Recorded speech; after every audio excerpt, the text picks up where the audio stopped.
Good afternoon and welcome to the Leadership Conversation series. The social impact sector is full of passionate leaders with innovative outlooks on the world's greatest problems. Our Leadership Conversation series focuses on the unique insights offered by such leaders as they share their experiences and move the development sector forward. Our host, Go Barefoot, is an interactive web portal dedicated to the social sector. It brings together individuals, NGOs, NPOs, and the CSR arms of organizations with the mandate of creating a one-stop information website for both networking and knowledge sharing. We are supported in this initiative by Catalyst, an NGO which has for the past 14 years prepared young women for the leadership roles, thereby bridging the gender gap in our Indian workplaces. Also, we are supported by Third Sector Partners, India's first and only executive search firm dedicated solely to the development sector. Our guest today is one of the most known faces in this sector and needs no introduction. I would like to welcome Pooja Marva, Chief Executive, Child Rights and You, famously known as CRY. Pooja believes that children are the very foundation of every nation's growth and development aspiration. She believes that children should be the heart of all human development projects. It is this belief that fueled her passion for children's rights and made her switch from the corporate sector to the social sector as early as 1994. After a liberal arts and a human resource development education, she smoothly transitioned her career. For the past 27 years, Pooja has helped build an organizational framework for CRY that best captures the essence of justice and equity. Her work is focused on creating an organization that fosters a deep-rooted passion for children and combines that with a high degree of individual accountability. Thank you, Pooja, for joining us today. We are honored and we look forward to your unique insights on leadership and how it has evolved in the social sector. Hi, Sheetal. I'm Hi. so honored to be here and so happy. Thank you. So I'm going to start with our first question. We have readers who have even written in their questions. So my first question to you, Pooja, is the NGO sector in India has significantly changed and evolved in the past couple of decades. And you have witnessed this change firsthand. How has leadership evolved to rise up to this challenge? This is a really wonderful question because it's both around the changes that we've seen in the sector and as to how this has both made traditional development organizations have to change the way we lead, what we do, as well as actually integrate a whole set of, and an army, I think, almost, of new sorts of leaders that have come up. If you look at the sector in the last 15 years, we've seen funding of very different kinds coming in. There's been the founding and the growth of the whole impact sector, because of whom a lot of young people are come in with social entrepreneurship ideas, for example, right? We've seen, therefore, so many multiple organizations that have come in and specialized in doing specific things. It could be monitoring and evaluation. It could be, bringing in a very specific research angle, or actually looking at policy evaluation work. I think today there's a lot more diversity and a lot more layers of work that we see in the sector. I see a far more, I mean, for example, some of the work that you do at Third Sector, which is, actually looking at how we can help young people to find what they want to do in life. Because I really believe that that's how and why people reach our sector. It's about a search for what you really want to do in life, and you may have done a set of things. We are a very India is a very ageist society. We listen to our parents. So we all dutifully trot off and do engineering and MBA, and halfway through realize that, I'd actually want to do something completely different.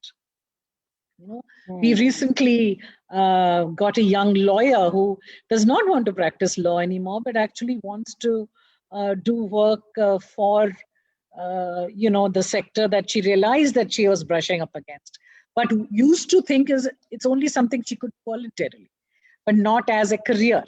So there is this big difference. And I think as leaders in the sector, what we have had to adapt and acknowledge, I think, is not just that there is huge energy in this innovation, and how do we work with this innovation? How do we encourage the young people that we work with to actually become social entrepreneurs, rather than constantly see them as subjects of charity work or development work or people to be felt sorry for? But how do you actually transfer and help young people create agency? Because I feel like young people who come from situations where they have themselves overcome so many obstacles make amazing social leaders, because their passion, their connect to the community, their almost practicality in what needs to be done is really of a different order of things. I meet young people who have started an organization just to help people who are young people like themselves, who are mentally ill, to be able to function better. Superb. It's just amazing as to what this sort of opening up of funding and as to what constitutes development work has actually changed what we can do. And I think for us as leaders, that recognition, that sort of, stepping off into the unknown and actually saying, okay, let me see where this takes me. Let's see where these young people take us. So I think that for us as leadership, it is time to move on from this paradigm of, I always used to say and cry in 94, unless death do us part, I don't want you. And I think today we stepped into a space where people come in of all ages, contribute something amazing, and move on sometimes. And it's okay, right? Because everything is adding to what we as a sector are creating. Superb. Yes. So much diversity, inclusion, creating social entrepreneurs. So yes, so many more roles and aspects of leadership. That's amazing. Now you have given such wonderful insights on youngsters as well as millennials. So much awareness building. Now, what, according to you, what are some of the shortcomings of the leaders in the development sector, or what we call as gaps that they can work on and make it even better? I must say that, when I am looking at this, I'm thinking this is a very difficult question to ask me. I'm almost, even after 27 years, most romantically in love with the sector's leadership. So it is tough for me, but yeah, I mean, it's, so therefore I will answer the question to challenges that I have faced, and I think are common challenges to what I see as people in the sector, both young people who have started, or young or older people who are single person organizations, as well as people like us who work in larger organizations where you can build leadership pipelines and so on. So I think, to me, one of the biggest challenges we have is humility. To learn to be humble, to learn to say that maybe that Anganwadi worker or that illiterate woman I'm working with has a better solution to this than I do, with all my cleverness and my degrees and my, Harvard, whatever. That to me is something that happens to us in the sector. Maybe it's because we work with the very disempowered. So sometimes you can get a very unreal idea of how great you are. And that keeping your feet on the ground and keeping yourself humble is a big challenge. I think the other thing that we need to focus on, and we've needed to for a long time, is the questions of building sustainable institutions. Am I the only thing that holds this institution up? I see so many of leaders beginning to believe that. It's not true, but it is not untrue either. So if leadership energy is what, for example, you're an entrepreneur, you created a new organization. If you want to pass it on, you have to think it through. You have to create the leadership pipelines. You have to mentor, or you have to live with, or you have to decide that your organization will die with you, whichever one. But you need to make that. And I've also seen an interesting pattern recently, which is also this thing of, it's become fashionable to say that, I need to move on, I must get a COO, and never really give up the power and the energy. Because there is a right time to do this. It's neither too soon, nor is it too late, So I think that whole construct of building an institution that sustains, of looking at how will you make your values live. I remember my mentor in CRY, who was the then CEO, Parvin Verma. I realized that there was this, even when you were building an HR system, okay, the context was, can you build a system that will sustain? That is actually in keeping with, let's say, our principle of equity. Yeah. So everybody, so the institution you build, and then, so I think that focus is something that we sometimes lack because we are so busy in resolving issues. We are so busy with, the very urgent issues of poverty that we deal with, that we forget that the leadership also means building an institution that is healthy and that will be able to do what it should do. It's so interesting you say that humility, because there's so much of conversation now in the post-COVID world, I would say, and going forward, that leaders need to display, even in the corporate world, humility, respect for the employee, even for the vendor, as well as for the environment. So there are so many parallels that one can draw here. But my next question is very closely linked to what you mentioned right now, that how does your organization proactively help develop potential leaders? So a few points, if you can share, it will be really beneficial for our listeners. So absolutely. So at two layers, if I look at what we've attempted to do in CRY, we've attempted to build leadership at field level as well as within the organization.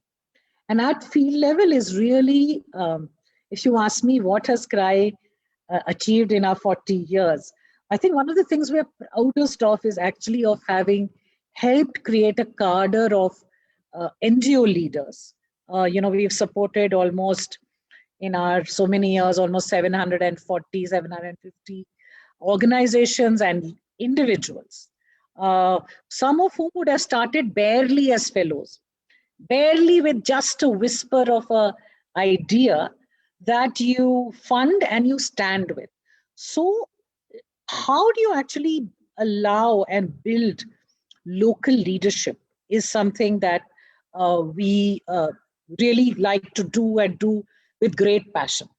That how do you, it could be as simple as ensuring that they learn about statutory compliances and keep financial probity. So some of those, the metrics that you start applying is that, for example, when the regulatory environment grows stiff, are our organizations compliant? And if they are, and the leaders have actually been held to those values, then you know you've succeeded. You know? Similarly, within the organization, I think we've done 2 or 3 things. One is we've taken a very path not taken. Okay, there is a very strong belief within CRY that in the end, who I am as an individual, how willing I am to transform myself, to learn for myself, to undergo painful processes of self-change is what determines what I do. So we've not invested into a lot of the traditional skill development type of leadership work, but invested into coaching, invested into processes, invested into a lot of labs, self-work, and we've actually looked at some of the heuristics for what we think makes leaders. And this is one of the first things we look for. People who are willing to look at and change themselves. Because if you're not willing to do that, I can, you can go to like Ivy League, right? And learn all these wonderful skills of monitoring and evaluation, etc. But at some point, you are going to hit who you are. True. And so a lot of investment that we try to do is into saying that if CRY's entire mission is about believing that individuals have potential within them to take action for children, then how do we translate this within ourselves? Do we just keep writing off people?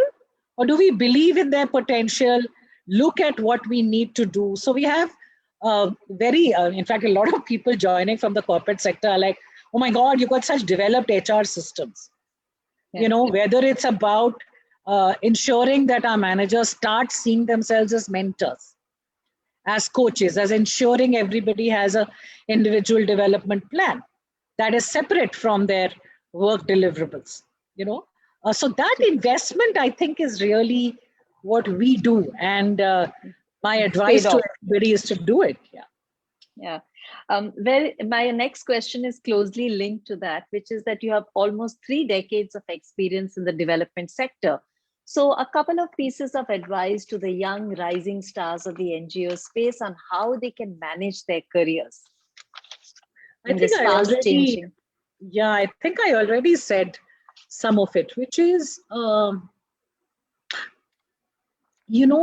I would advise people to listen, to understand that there is such a thing as intellectual leadership, but there is also such a thing as leadership or wisdom that comes from doing.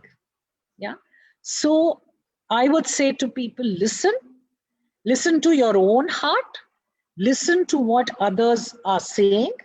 Don't be authentic. Whatever that authenticity, do not be afraid. When I came in, I remember I was quite afraid of expressing how much I actually loved children and loved the work.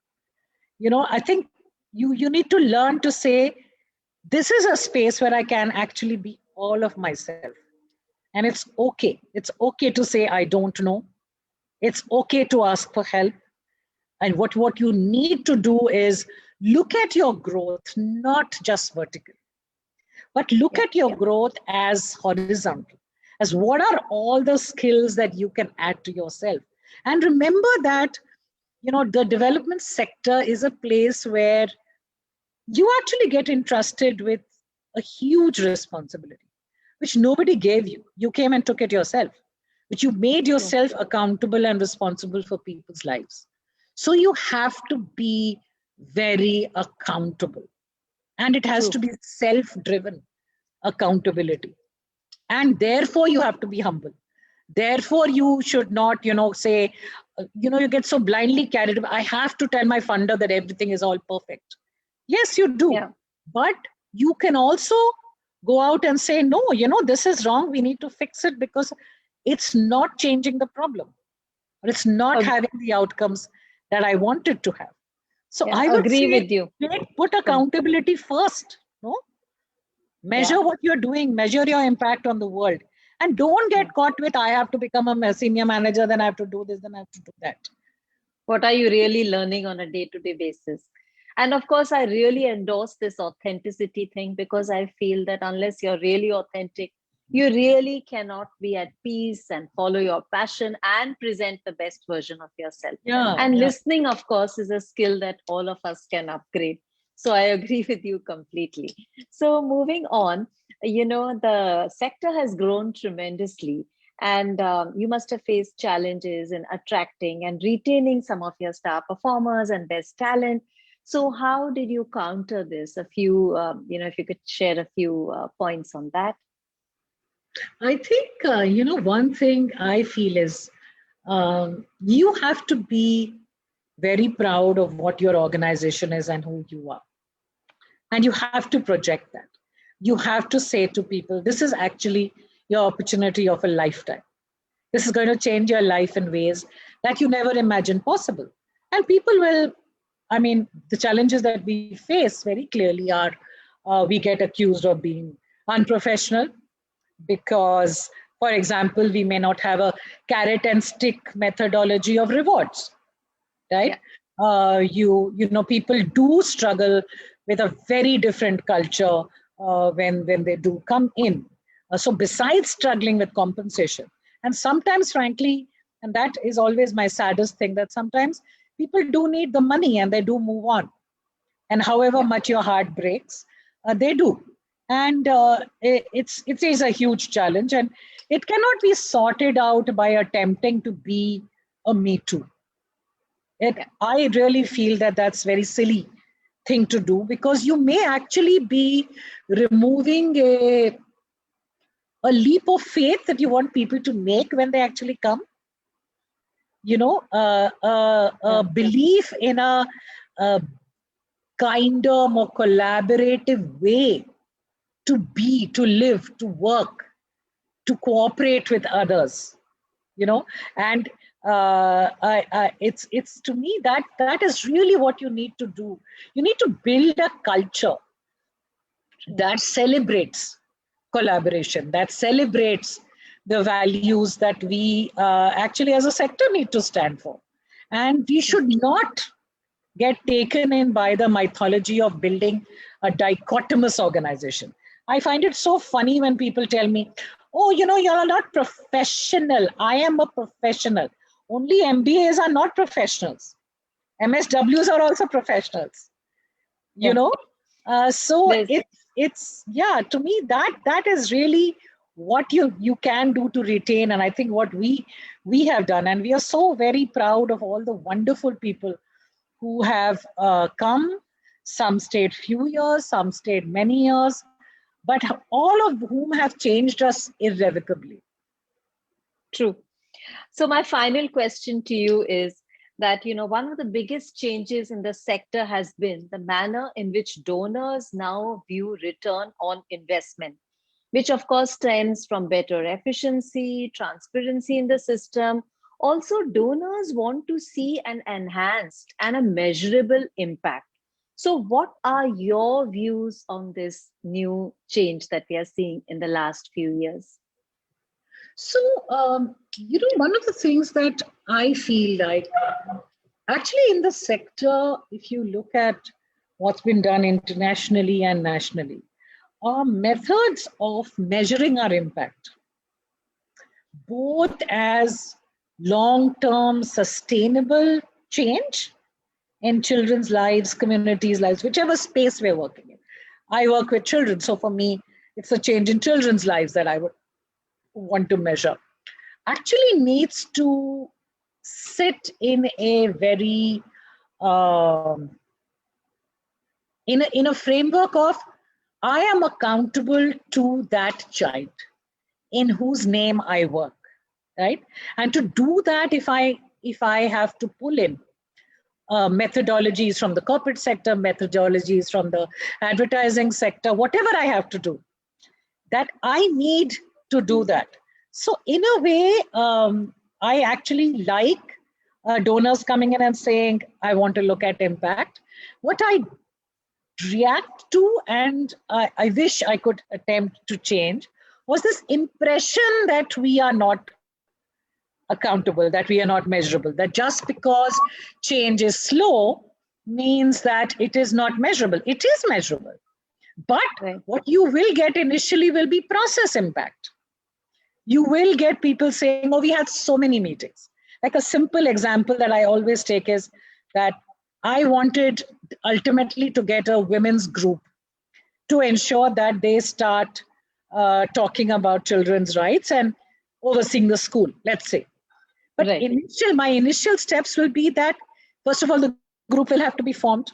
Then what it discusses, is it beginning to discuss children's issues? So actually, even if you break it up into very simple process outcomes, measurability is very much measurable. Change does not It's just slow. come from red ribbons on Kela Chotis. It comes from sustainable change. My girls need to go to a government school that will last, not an NGO school where tomorrow, if I don't have funding, it will shut down. Yeah. That is not worth spending our time on. So I think that really to enroll donors into a journey where we say, let's build bridges, let's not just run ferry boats. Yeah. That is the real journey. Superb. And, with that, our questions end. We have received a lot of questions from viewers in advance, and I'm going to read out a couple.